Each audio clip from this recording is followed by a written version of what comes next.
The Detroit Pistons come back after a tough loss to the Dallas Mavericks and defeat the New Orleans Pelicans. Maybe a little bit too close for comfort, but Ron Holland has a spectacular game. We'll break down his game and Marcus Sasser in today's episode, Locked On Pistons Podcast. Let's go.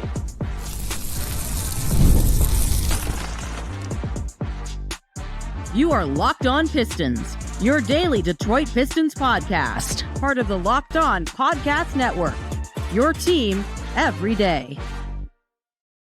What's the deal? Welcome back to another episode of the Locked On Pistons podcast. Per usual, I'm your host, Ku Khahil. You can find me over on Twitter at Ku Khahil. I want to thank you guys for making Locked On Pistons your first listen of every single day. We're free and available on all your podcast platforms. If you haven't already, head to the YouTube channel at Locked On Pistons. Hit that subscribe button or leave us a 5-star review on whatever podcast platform you're listening to this on. There's another great way to support the podcast. And today's episode is brought to you by Monarch Money. Take control of your finances with Monarch Money. Use code LOCKEDONNBA at monarchmoney.com for 50% off your first year. Also, if you want to watch Pistons games with us, I'll link down below the playback room link. Also, if you haven't already, check out the SUBSTACK where I'm providing coverage for your Pistons in written form. We have a deal over there, 50% off until the end of March. If you want to take advantage of that, I'll link that down below for you as well. But we have Matt back on the podcast, Matt Griffin. Yep. You can find him on Twitter, Griff1on1. Matt, also let them know where they can hear you talk on the radio. Can we talk on the radio sometimes at 100.9 The Mitt? You're in mid-Michigan. You can also hear me on my podcast, Teal or No Teal, which we'll be back this week. It's been a minute, but we'll be back. All right, so let's go ahead and get into it. Ron Holland.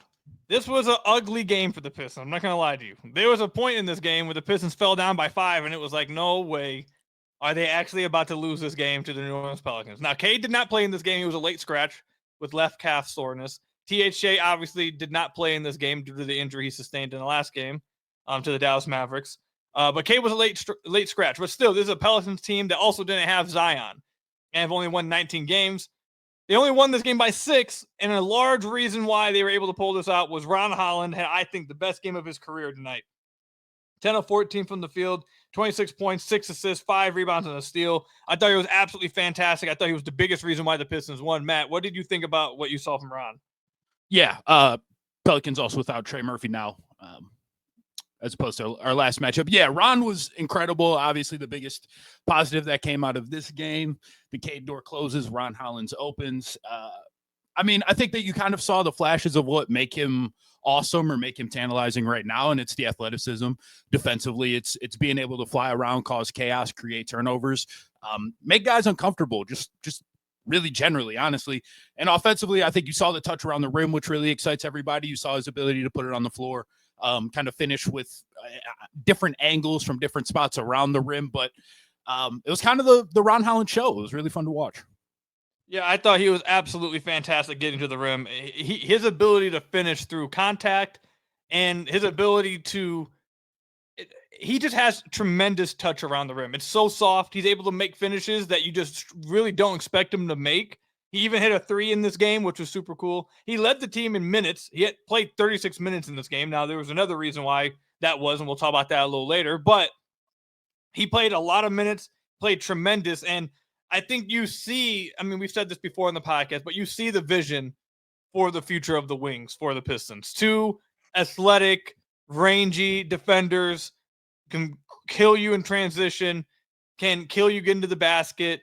Ron, I thought everyone's going to talk about his scoring, and rightfully so tonight, but I actually thought he made some good decisions passing-wise. Now, it wasn't the most accurate of passes, which was one of the criticisms coming out of the draft, but he was at least seeing these passes. He was seeing these reads and making some of these reads, which I thought was really impressive. He had 6 assists in this game. So I thought by far in a game the Pistons needed to win that actually matters.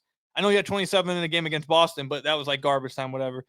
This game actually mattered. The Pistons needed him to play well. They might have lost, and he came through big time. I thought he was the best player for them in this game. I thought I don't have enough words to say for how good he was in this game.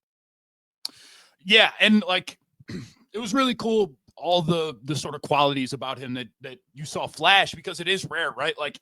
You talked about his touch. Well, one, it was both with his right hand and his left hand. You saw tough finishes with both hands. You saw he's extremely powerful, right? Even for a rookie, he's just going to continue to get stronger. But you saw his strength come into play at a lot of contact situations around the hoop, and he can finish above the rim, right? Like he kind of checks all of the boxes that you want out of a guy who is just as aggressive as he is. And I mean, the more that you can make, the more that he pops on offense, the better you feel, because you know he's constantly bringing the energy defensively and just in general. And like, there's so many reasons to have him on the floor outside of his ability to put the ball in the basket. And ultimately, I think that that's the ability that'll make him really great. Yeah, and another player that had a fantastic game that they also really needed from another player off the bench, Marcus Sasser. Without Cade Cunningham, without THJ, obviously this opened up some minutes for some other guys. Even Lindy Waters came in the game and hit a three. So this gave a lot of players opportunity. Ron had 26, but then Sasser himself had 20 points and hit quite a few really important baskets for the Pistons in the second half. I mean, we mentioned this on the playback room. This was like the perfect type of game for Sasser. It's not a great team. He gets there's no lead dog really because Cade's out. You're without Cade. You're playing against a not good team, and you need someone to come in and just like score the basketball and really sell the offense because of that. And that really, I mean, Sasser's a really good scorer. You put him against a team like the Pelicans, he's going to be able to score on them. And he did exactly that. He came in and gave the Pistons exactly what they needed. I thought he played really well. I know Greg was on the broadcast trying to push that maybe he gets more minutes moving forward, but don't see that being the case once Cade's healthy. But they have somebody that can come into the game, and when you need them like this against a not so good team, when you're struggling to score, having someone on your roster that can just come in and just be an instant bucket and score from multiple areas on the floor, it is important, and it proved important in this game because the Pistons were really in trouble at one point in this game in the second half, and he helped steady the ship. Yeah, I mean, when the Pelicans took the lead, I felt like it's kind of when Sasser grabbed the rope a little bit stronger, and you saw him pull it back our way. His shot creation was really important today. I think that today kind of expels the value of Sasser, right? Like the offense all in all was great. Like offense wasn't the problem. The problem was that we gave up 23s, on 50% shooting or whatever. But you did see a little there. It did start to slow down a little bit. They were trying, Malik Beasley was trying to create off the dribble, and it wasn't working. And you just needed a spark plug, a scoring spark plug, a microwave in a sense. And Sasser came in and filled that role. It's exactly what he does. It's why he's in the NBA and why he's still on the team. I don't think it's indicative of more minutes. I just think that it's probably late in the season to be earning that. And also we have Cade and Schroeder to play point guard for all of those minutes. But he was good, and we wouldn't have won the game without him. So salute. Yeah, I just want to give even more credit again to Ron. This game was really impressive from him. The effort and energy on both ends of the floor that he came through with tonight.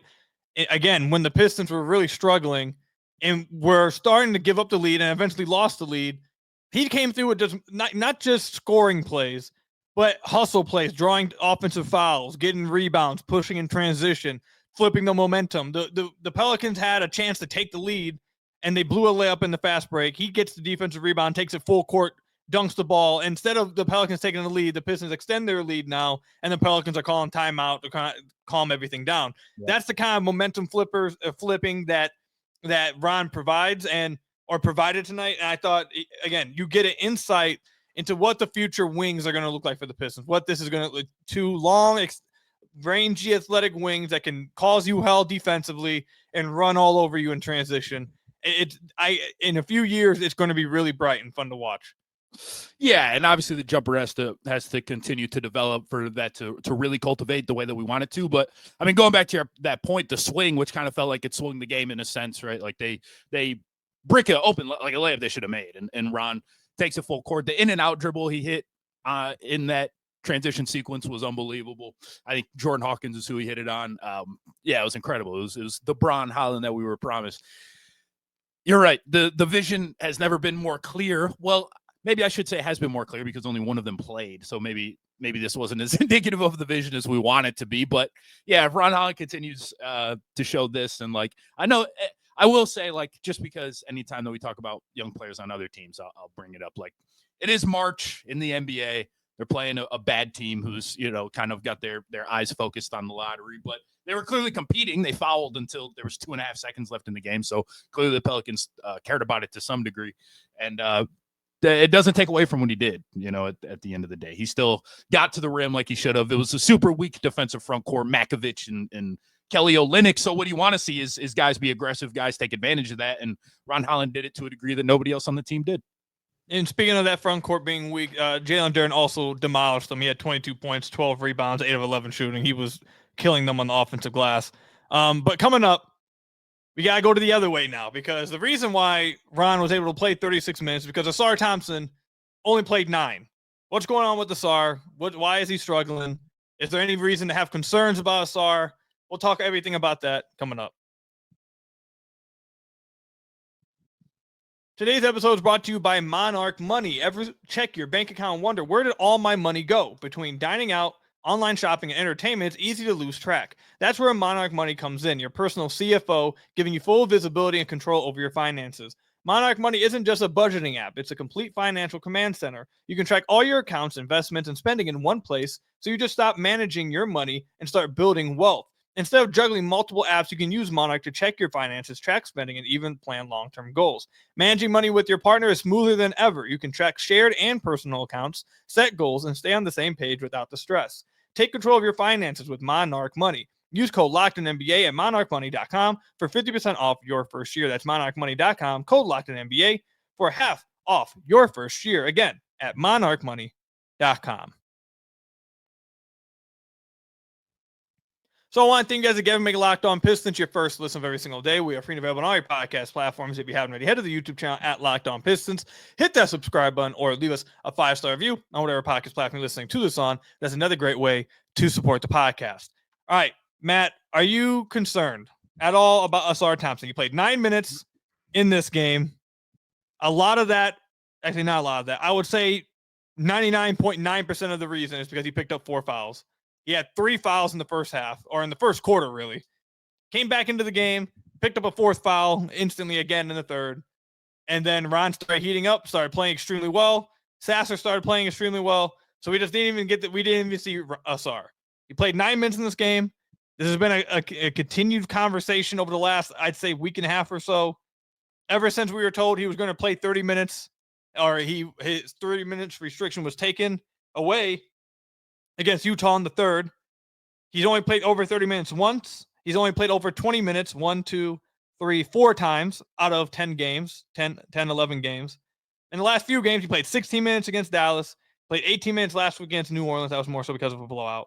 19 minutes in the loss to Washington, 20 minutes, 21 minutes. Are you concerned at all about Ausar Thompson? I mean, I guess we could... I don't know. So let's talk through it a little bit. Like, right, the last 10 games feels like the first decline he's hit of the season. You know, he came into the season, it was like there was the minutes restriction. You could tell the first few games that he was still getting his feet wet. I think that he was still, you know, getting his lungs under him, it felt like, to a degree, getting back to playing speed, getting back to playing shape, relative to how he's used to. And after that, it felt like an incline for a while, and it reached a peak where it was like, wow, Ausar is playing backup point guard for us. He's creating for us. He's getting to the rim kind of at will. He's dominant defensively, yada, yada. And then in this last, like, 10, 11 games, like you said, Ku, we hit a wall, and now it's declining. And the minutes are down. The steals are way down, which I think is another half of this, is that, like, it's very easy to point out the problems that we've had offensively with him in the past 10 games. The assists are down. The turnovers are up. That's a pretty easy formula there. And obviously the scoring isn't what it once was either. Like, that's all bad. I'm starting to get a little bit concerned that it feels like the defensive impact isn't quite the same. Obviously, he's still the best defender on the team and all of that. I don't know that it's felt like it's been dominant lately the way that it was feeling for a while there, where, I don't know, it kind of felt like, I mean, there was a 25 game stretch where it was like, it felt like you were clearly seeing the best defensive wing in the league to a degree, right? Like, you're at least at the very top of that level. And I'm not saying that he became, you know, a traffic cone since then, but it doesn't feel like it's quite at that level. And offensively, it feels like he's lost any level of rhythm, any level of groove. It feels like the ball is in his hands less than it ever has been. And so I'm a little bit concerned. I don't know if I should be more concerned with Ausar or if I should be concerned with the usage of Ausar, because I feel like they go hand in hand. But how can I be mad at us using Ausar less when, like you said, I mean, the foul troubles are apparent after tonight, obviously, but also, like, he just hasn't really been performing as well in the minutes he is getting. Yeah, I think so. Am I concerned about Ausar? No. I think not long term. Yeah, I have no concerns about Ausar long term. I was thinking about, like, no with this play. No, yeah, I got you. I think the main part or the main reason why you're seeing him struggle is foul trouble. I think that is like more than half of the reason why. And a lot of these games, I'm going to tell you his foul numbers. In the last 10 games, these are some of his foul numbers: 5, 5, 4, 4, 3, 3, 4, 3, 4, 2, 1. He's in foul trouble consistently throughout these last 10 games, and it's taken him out of any rhythm he can possibly get into. I think that has a lot to do with how he's playing offensively. You mentioned his rhythm, how he seems. Does he seem like he's playing in rhythm or playing confidently? I think that has a lot to do with him just being on and off, on, off, on, off, on, off the floor because he's been in foul trouble consistently. I think that's been the biggest disappointment, is that he's picking up some stupid fouls that are taking him out the game. The fouls that he's picking up, especially in this game against New Orleans, none of these fouls are like aggressive, they call you for a foul, try and get over a screen or something. We made the point in the playback. It's not like he's guarding Zion, right? And it's just like you're just going to rack up the fouls, and they were dumb fouls largely. Yeah, he had a few fouls trying to reach in off a defensive rebound from the other team. He had another one there was a sequence in the third quarter where like the stoppages of play back to back to back to back, where one was a moving screen, the other one they call a foul on Ausar going up to try, not on Ausar, on his defender when he went up to set a screen. They pushed him. So then they called a foul on him, and then they ran the same action again. And this time they actually did call the offensive foul on Ausar for trying to set a screen because he gave him a little chicken wing. So it's like those are fouls that you just can't have. You can't have those type of fouls. He's picking up dumb ones. And I think that has a lot to do with it. Like 2 games ago against Miami on national TV, he played fantastic. 7 of 10 from the floor, 14 points, 6 rebounds, assists, a steal or a block, 2 steals. And was fantastic in that game. He played almost 30 minutes. He played 29 and a half minutes that game. And he only had 3 fouls. He picked up 2 in the first half, only fouled 1 time in the second half. And he played his best game of this stretch we're talking about. So I think, am I concerned about Ausar? Is there something I'm seeing with him that makes me think, oh, God, that was a fluke during those 25 games? No, I see a guy that is getting in foul trouble and it's taking him out of any rhythm he can have. Because like you mentioned, the steals are down. But I would argue that a lot of reason the steals are down because he's getting in foul trouble. Then he's playing less aggressive defensively. Now he's starting to play more scared. He's starting to play more laid back so he doesn't pick up another one. So all of that, I think he's picking up too many ticky-tack fouls and it's taking him out of his game on both ends.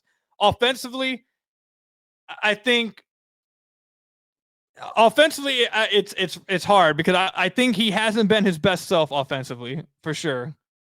I also think the team has gone away a little bit from how they were using him. And I think that's contributing to some of the struggles offensively as well. I mean, you mentioned it. I've talked about it on the podcast a ton. You look at his assist numbers over that stretch.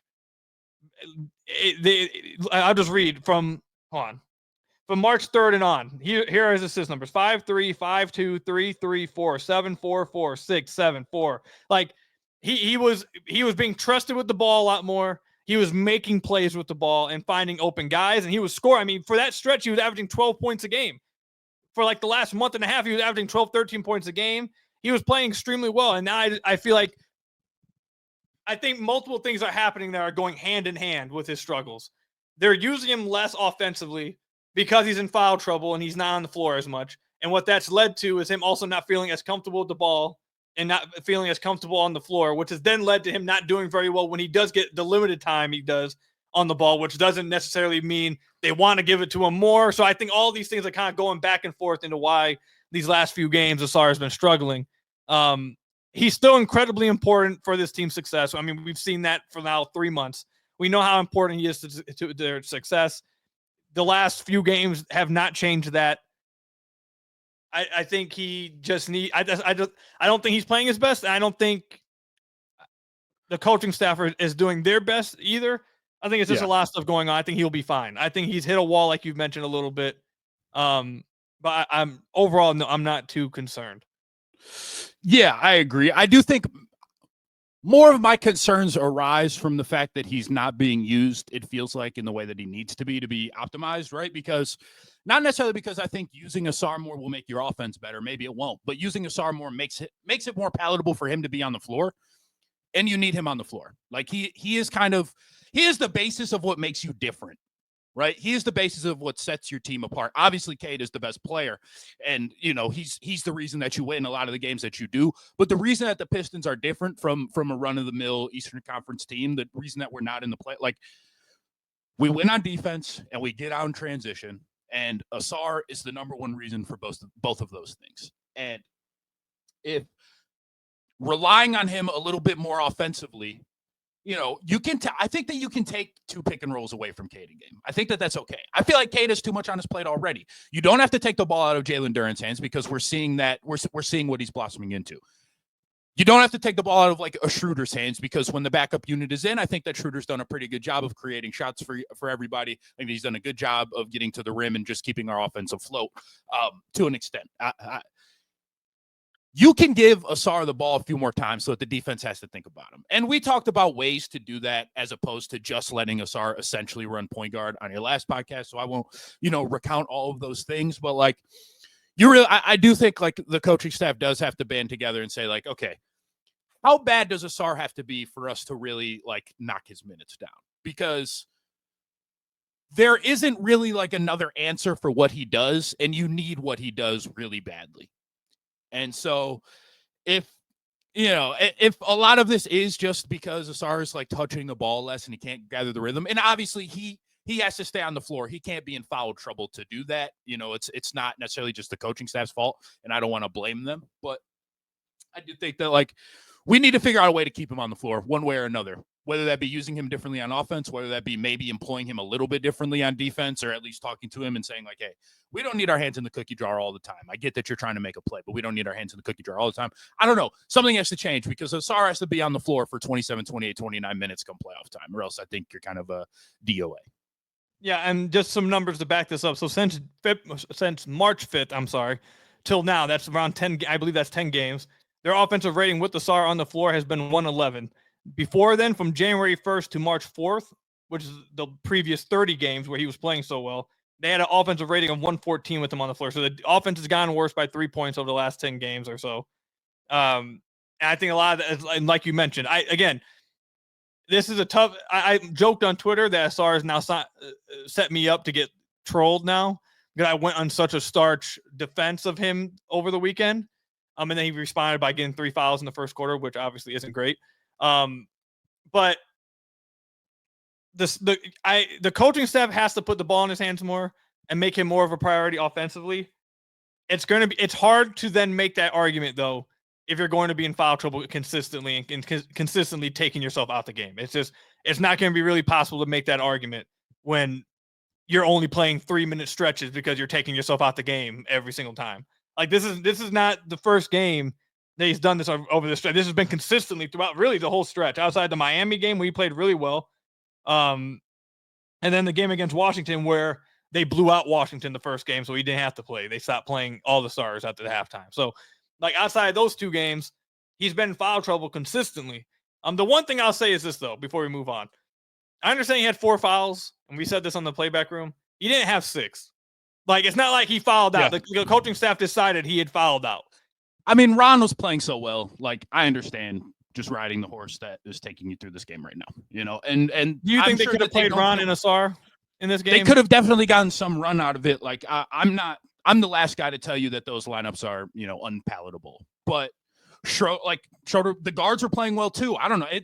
Guys were playing well, and like we couldn't really get stops, but to some degree, it's like, okay, Jordan Hawkins runs off a screen and hits like a tough 3. And it's like, I don't know what Ausar is exactly. I mean, unless you just throw Ausar on Jordan Hawkins. I don't know what he's doing about that. So I don't know. It's tough. I understand the coaching staff's decision today, but I do think like keeping an eye on it going forward is important. So I already saw some things. I already saw some people say this. Do you think that Ron's going to cut into Ausar's minutes moving forward? No, I don't. Again, I do think like it's important to try to stop yourself from overvaluing like March basketball. Obviously it's the basketball that's in front of us right now, and so like it's very easy to like you watch that game and it's like, okay, it's clear like is Ron Holland ascending, yada yada. Like it is quote unquote fake basketball, like compared to the rest of the regular season. So like I would take the results of games from now until the end of the season, like with a grain of salt, at least a grain of salt large enough to like not make shifting rotation decisions about it come playoff time.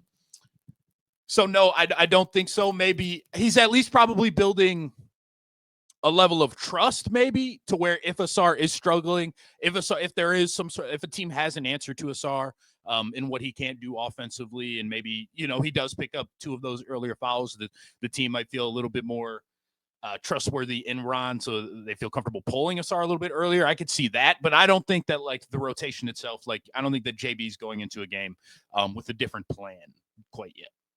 I agree. So I think Ausar is fine, everybody. I don't think just needs to avoid foul trouble and actually play extended minutes. I think he'll be fine, but it's just a rough stretch. He hasn't had one so far this year. He had been playing tremendous. I think he's just struggling a little bit the last few games, but he'll be all right. This is the Ausar Thompson fan club. Yeah, this is. To be fair. It is. 40 wins. The Pistons has won their 40th game, a season after winning 14. Just want to talk about that and what's happened this year. And is it possible for anything to happen the rest of the year that could make this a non-successful season? We'll talk about that coming up.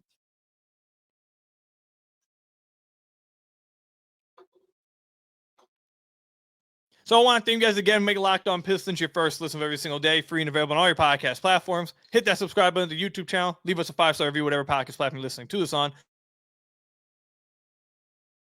That's another great way to support the podcast. All right, look, they've won 40 games, Matt. The Pistons, a year after, and you guys already know, check out the SUBSTACK, the playback, all that good stuff. I put it down below in the description. But they're 40-32. They won 14 games last year. Their over-under was 25.5 before the year. Is there anything that, first of all, let's just say, tremendous year. Just blown by any and every expectation possible. Like, this has been, I don't see how anyone could have imagined it going this well for the Pistons. Tremendous year, and it's been great. Wanted to start there. Is there anything that could happen? I was asked this by Locked On Cavs host Cade Cunningham today. Is there anything that could happen to make this season now, from here on out, unsuccessful? Or is it it's already been decided, nothing else could happen to make this a non-successful season? I can think of one, maybe 2 things that would quote unquote ruin the season. I don't want to bring those up on the show. But no, like there's no way that I look at this season as a failure. There's just no way. They could go into the first round and get their brains blown out. They could get their doors blown off. Brunson could average 46. I don't care. Like it you have to be happy with what has happened here. The expectations have been blown out of the water. I want to keep things in perspective. Like, it's been a fantastic season. Massive credit to JB. It feels like we've instilled a new culture. It feels like we've instilled an identity. It feels like we've taken massive steps with our personnel individually. It feels like the team has only continued to grow within each other, playing with each other. The chemistry is continuing to build, and we've got an awesome group. So, no, there's nothing that can ruin the season, really. What if so this was I completely agree with you, by the way, but I was asked this by a fan. They had DM'd me on Twitter, and I saw this DM before we started recording, so I wanted to ask, what if they go and get swept in the playoffs? Because a lot of the talk lately has been, okay, playoff win drought is going to be, they're ending it this year. They haven't won since 2008. A playoff game, not a series, a game. Since 2008. So a lot of people have been like, oh, yeah, it's ending this year. If they were to go and get swept, does it at all? My answer is basically no. But is there any like bad taste in your mouth? Do you think there's going to be any of that? Or do you still think it's everyone, like the community is going to be like, who cares? This wasn't supposed to happen anyway. I don't care if they get swept. It was good.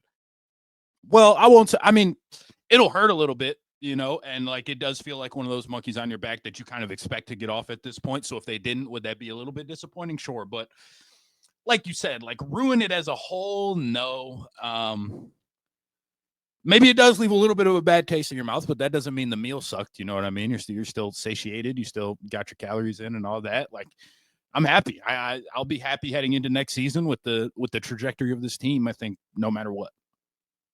All right. So I completely agree. I think there's nothing that could happen to make this season not great, not successful, not fantastic. There's quite literally nothing that they could do to change that for me. Again, like we've mentioned, no one saw them winning 40 games. No one saw them competing for home court advantage. The only thing that they could do that would be unsuccessful, I guess, is that, and this isn't going to happen, but if they lost every single game from here on out, the Hawks won every single game, then they fell into the play-in and lost. Like, if that happened, yeah, I'd probably be like, okay, yeah. That was. If they lost 16 straight, yes, okay. You got me there.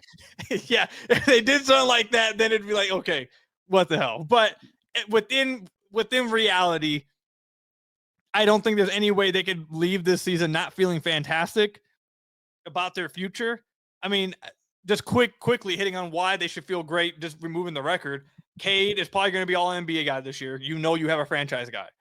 Duren has completely changed the season around from where in January we were discussing, at the beginning of January we were discussing, are they going to keep him, to now it feels like almost assuredly he's going to at least get, it's a good possibility he's going to get an extension this offseason. You saw Ausar come back. I know we just talked about his struggles, but I think most people are able to put the whole season in context here without recency bias. Coming back from blood clots, missing a whole offseason, comes back and completely changes their season as soon as he's inserted into the starting lineup for 2.5 months. Looks like the Pistons' second best player. Was fantastic. Jaden Ivey looked like he was getting better before he went down January 1st. He was shooting 40% from deep. Looked like he was starting to get a little better. Like, it feels like in every regard of Ron Holland, I mean, he hasn't had like a sensational rookie year or anything, but at the very least, you see it with him. He's giving you the flashes. Bones are there. Yes, you see it there. Like, I feel like in every position possible with the future, Cade answered, I feel like. Duren has given you somewhat some kind of answers. Ausar has given you some kind of answers. Jaden Ivey has given you some kind of answers. Ron has given you some, like, everywhere, like, along with the winning, you're also getting this from the young core. And it feels like, and I'll let you finish it up. To me, the best part about it is that no matter how the season ends, this season was led by the young guys. Like, this happened because of the young guys. Malik Beasley's been fantastic. The vets have been a huge impact, and they don't do it without them. That's not what I'm saying. But at the head of the snake has been Cade. It's been Ausar since January 1st. It's been Duren since January 1st. And these guys have completely led the horse. And Isaiah Stewart. Oh, yes, I forgot. I almost left out Isaiah Stewart. Isaiah Stewart having the best year, I think, of his career, and has been on a per-minute basis, I think, one of the best defenders in the league. Arguably, I think maybe the best backup defensive big in the league. So all these guys, all the young guys are leading the surge to them having this type of season to where I don't really care how it ends. There's no way they've seen as any kind of disappointment at all. Pour one out for Ku's old boy Jonathan Isaac. Wow, best backup big in the league. No, I'm totally there with you. Jonathan Isaac is still he's a dog. It's not the same. Why'd he put on so much weight, man? Doesn't move the same. No, he's still a dog. I totally agree. Like, I don't really have a ton more to add. You know, like you said, it feels like every question that you had. I won't say every question has been answered, but enough questions have been answered to where you feel like really good about where you are as a franchise. And yeah, like you take the words out of my mouth. It's just like, give a ton of credit to everybody kind of throughout the organization. I think like Trajan hit the right buttons. You know what I mean? I mean, he didn't do anything too crazy over the summer, right? Like signing Malik Beasley to a small deal, like, makes sense. We need shooting, so you sign Malik Beasley to a small deal. Signing Tobias Harris seems like he really wanted to be here. That fit kind of made sense. You know, so credit to him for hitting the layups.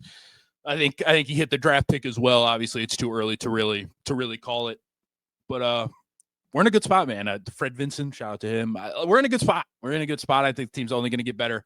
I'm excited to see where we build from here, because I think like one question especially that was answered that I think is a really important one, even as important as like the Cade Cunningham question or the Ausar Thompson question or anything, is like, how is this team going to be built? What is the identity of this team going to be be? Where are we going to find our anchor? Where are we going to center ourselves? And we figured that out, that it's on the defensive end. We figured out that, hey, we want to be a team that's in transition a lot. We want to be a team that's rough, that's physical, that gets stops, that rebounds the ball. And they've been all of that. And so now we know, okay, we got pieces to add here, but we want to make sure that we maintain our identity. And I hope we do that heading into the offseason. Yeah, I guess to wrap up the podcast, you brought up the offseason. I'll just quickly hit this. I know we're a ways away from the offseason, and hopefully a fun playoff stretch, maybe even a second round berth. But I will bring up, since you brought it up, I mean, people were at least from my memory, were relatively pretty excited coming out of 2016. I feel like the Pistons community and the fan base was pretty high on what the future was going to be in Detroit. And then obviously things, went south with some decision making.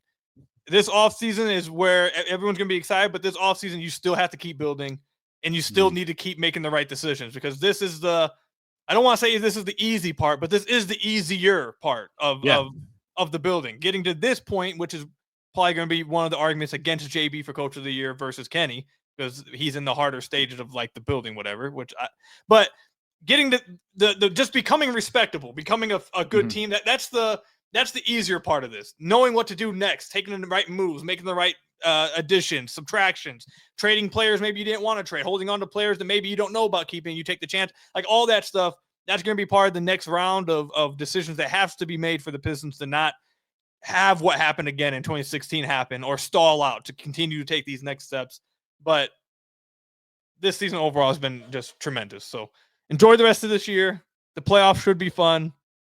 I don't have any concerns, by the way, everybody, about the Hawks catching them. The Pistons have the tiebreaker, a large game lead. It would take quite a bit for that to happen. An act of the devil. I was going to say an act of God, but it would take a lot. So, bye, guys. That's all I've got for you today. Matt, let them know where they can find you again before we wrap up. Yeah, Griff101 on Twitter if you want a mediocre addition to your timeline. Killer No Till Podcast, 100.9 The Payoff. Check all that out if you want me. All right. Appreciate you coming on the podcast, Matt. Get back Thanks to March Madness. I know you're missing out on your college basketball. Party on, baby. Appreciate you guys making Locked On Pistons your first listen of every single day. Free and available on all your podcast platforms. If you haven't already, head to the YouTube channel at Locked On Pistons. Hit that subscribe button. Till next time, I'll see you guys later. Stay safe out there. Peace out.